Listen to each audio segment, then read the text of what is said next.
Absence of war may not mean total peace, but could guarantee prevention of destruction for any peace-loving locality. And one of the consequences of armed conflicts that some people run away. That is what we call the negative migration.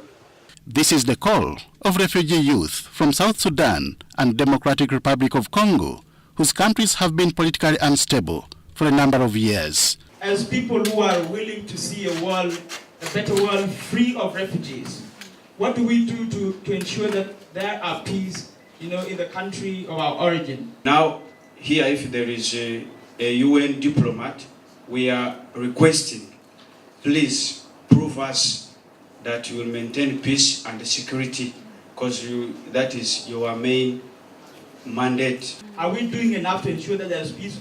Or we are just, preparing to receive more refugees? Because if we don't work so hard, for how long shall we be continue discussing the issues of refugees and the host communities? Other than hosting refugees, which they agree is good for humanitarian reasons, they want responsible agencies to play the preventive role other than acting on effects.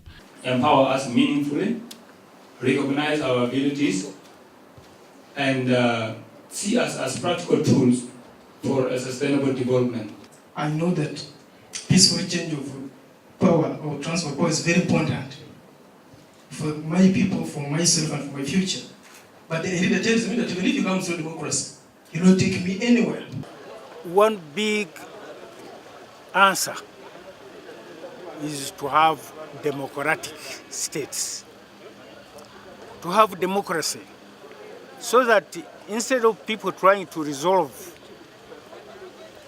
their differences with others violently, they solve these differences peacefully.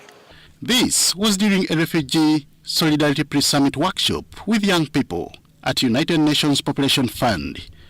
Refugee and non-refugee alike underscored the need to address the plight of youth at the workshop graced by UNFPA country representative Alain Sibenela.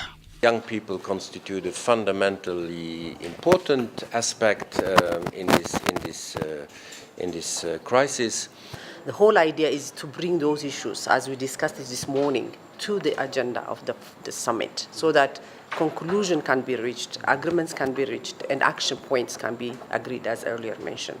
As a response to the crisis, we consider them as assets or as a force that brings solutions to the various aspects of the South Sudanese refugee crisis.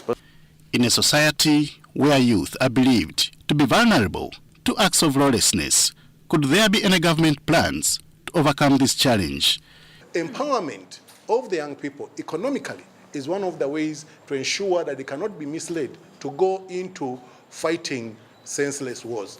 And as I said, we are trying to look for other interventions that can enable the young people to be gainfully employed and therefore be able to contribute towards economic growth and transformation of the country. This engagement is just but part of activities leading to the Refugee Solidarity Summit scheduled to take place in Uganda on Friday, that will be graced by UN Secretary General Antonio Guterres, among other dignitaries.